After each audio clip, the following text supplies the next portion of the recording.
Bonsoir à tous, bienvenue sur ATV Guadeloupe dans Questions directes. Notre invitée ce soir, Audrey Lequintrec, directrice du festival Caribule. Bonsoir. Bonsoir. Bienvenue pour évoquer cette 8e édition du Festival caribéen de la bande dessinée. Ça y est, vous avez pris vos marques. Oui, c'est vrai Ouais. que ça fait déjà 4 ans que le festival est organisé à Bémao, à la bibliothèque Paul Mado. Et ce sera encore cette année. C'est quoi le thème cette année? Quels seront les temps forts? Alors, les temps forts, parce qu'en fait, il n'y a pas de thématique dans le Ouais. festival, parce que justement, on essaye justement d'inviter plusieurs invités qui ont des univers différents pour satisfaire un peu tous les publics.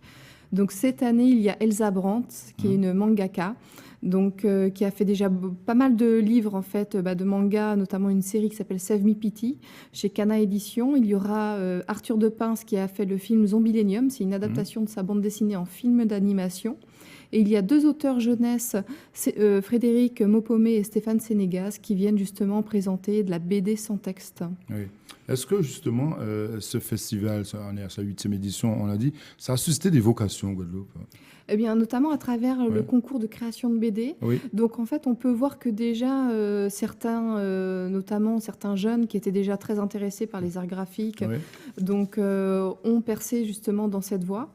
Il y a également aussi des adultes qui se sont fait en fait reconnaître en fait à travers ce concours et qui ont été édités par la suite. Donc, en fait, oui, voilà. Oui. Pour répondre à cette question, en effet, le festival permet aussi que qu'ils soient jeunes ou moins jeunes, en tout cas aux amateurs de bande dessinée, de devenir des professionnels. Donc malgré cet univers, les réseaux sociaux, l'Internet, le festival a sa place.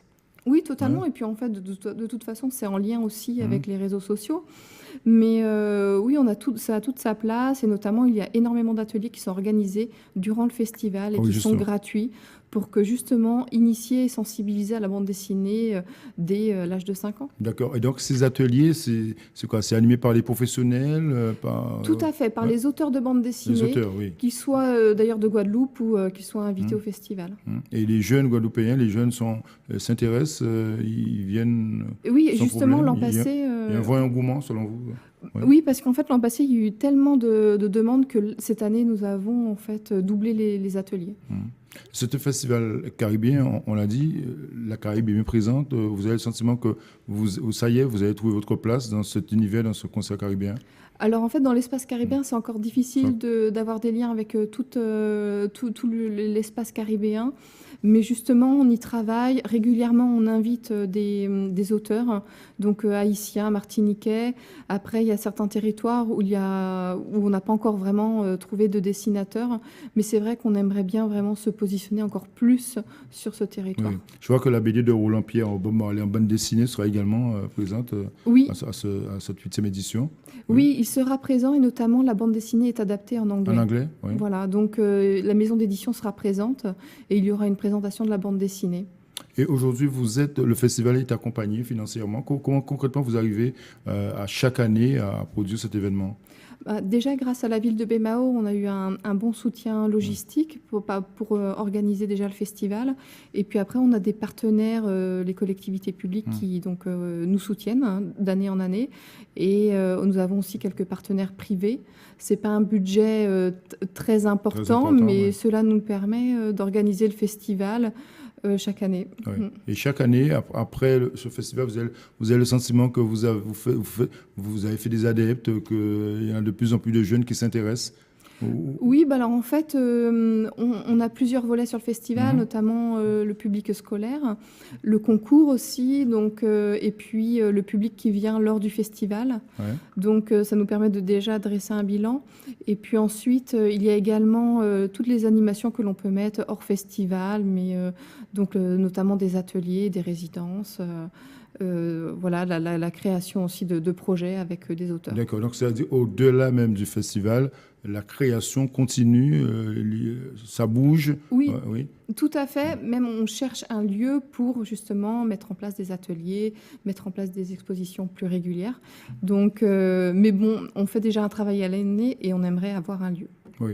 Mais pourquoi justement revenir à Bémao? Parce que vous dites, 4 dernières années, c'était à Bémao. Pourquoi ne pas justement ouvrir le festival un peu sur l'ensemble du territoire? Pourquoi Bémao?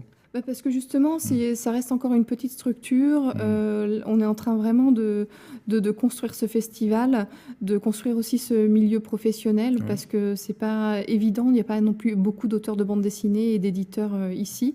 Et donc, en fait, pour le moment, c'est assez difficile d'élargir, même si en dehors du festival, on le fait, s'il y a des animations ou des ateliers organisés.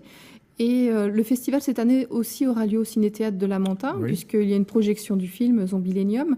Et puis aussi à la Créole Beach, où il y a jazz et BD. Ah ben voilà, ça s'ouvre. Ça s'ouvre, oui, quand même. Et à Pointe-à-Pitre, il y a au pavillon de la ville, donc toute la semaine, des expos sur le manga, avec des ateliers manga. Ouais, d'accord.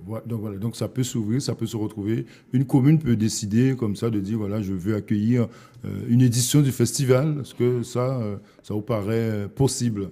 Oui, alors surtout, on va dire que le festival, pour le moment, il reste à Bémao, mais on peut organiser quelque chose dans la ville, mettre en place un projet, bien sûr, avec les services culturels. Oui. Alors, 2 mots sur le programme, parce que ce sera vendredi, samedi et dimanche. C'est ça. Les temps forts en quelques rendez-vous comme ça, de tête.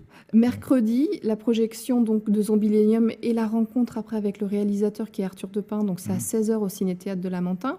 Il y a également, donc vendredi, c'est en fin de journée, entre 17h et 19h, rencontre avec les auteurs, séance de dédicace, atelier. Et puis après, samedi, il y a notamment beaucoup de spectacles l'après-midi. Et le dimanche matin, le festival se termine à 13h. Mais parfait, c'est un rendez-vous complet, bien chargé, tout le monde sera content, adultes et jeunes comme moins jeunes. Oui, exactement, et le festival, je précise, est en entrée libre, tout est gratuit, sauf au ciné-théâtre où bien sûr le film est payant, et le programme, on peut le retrouver sur caribule.com. Parfait, merci d'être venu, Audrey Lequintrec, pour évoquer cette 8e édition du Festival caribéen de la bande dessinée qui se déroulera donc en grande partie à Bémao. Oui. Merci encore. Merci de nous avoir suivis sur ATV Guadeloupe. Bonne soirée et à demain.